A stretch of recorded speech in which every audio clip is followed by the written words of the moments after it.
Hi there, I'm Tech O. Welcome to TechO.com.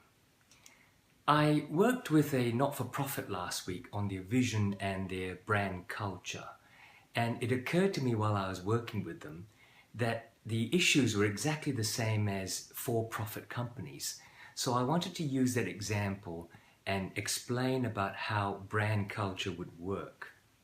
Now, if you took their example, their vision statement was service to community.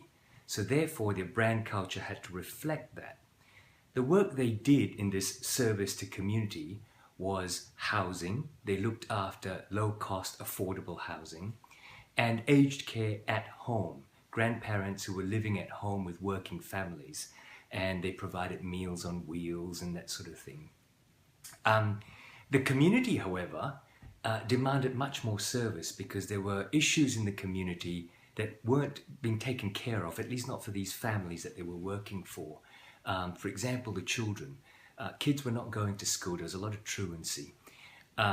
Drugs, substance abuse, and adolescent crime was on the rise. So the community was really seeking more assistance in this regard. However, this not-for-profit didn't receive any funding for that sort of activity, and they couldn't receive it. It just wasn't within the works. So should they help? When I worked with them, they came out, yes, of course we should help because our vision is service to community. That seemed obvious, but they had no money. So I asked the question, could they help? Let's be realistic. Could they actually help? And they enthusiastically said, yes, of course we can. But it's going to be strained, it's going to be a bit hard, but we must do it, is what they were saying. Well, then I asked them, well, how would their customers feel if you're strained, if you're not actually providing right levels of service across everything? A rubber band, if you pull it hard enough, will snap.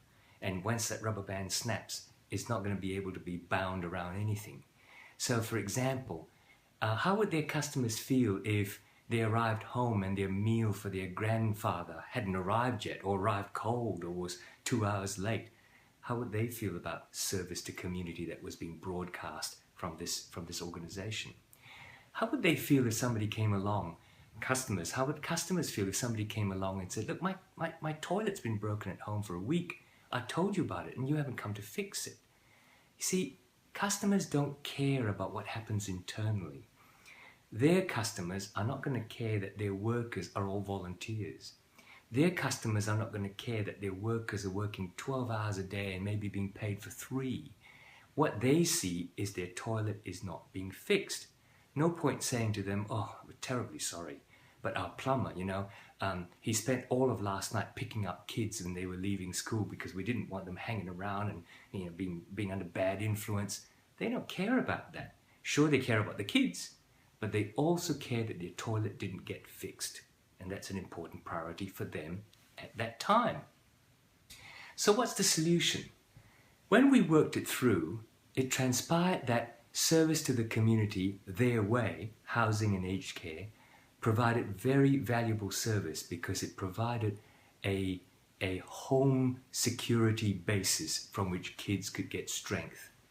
So we worked out that the best way for them was to stick to the knitting, to work really excellently on housing and aged care and provide that service to the community, but also to then innovate.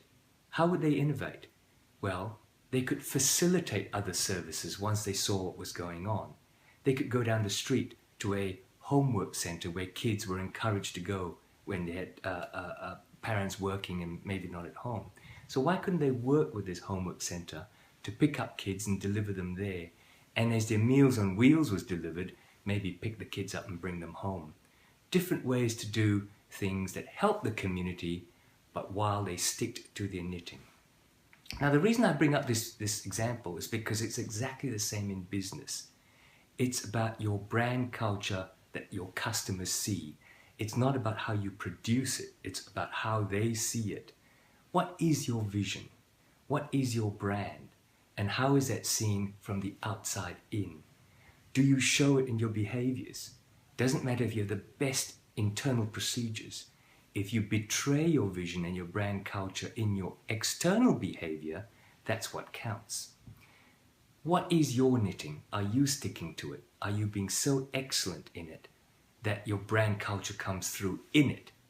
Now, you can be excellent in what you do and even be better at your brand culture, for example, by referring you services that you don't do that a competitor does. Because what the customer will remember is you gave them excellent service to the extent that you pointed out a competitor that could help them. Customers see what's behind your brand value through behavior. Customers do not read your vision statement on the wall and assume that you live by it. They'll hold you to that yardstick.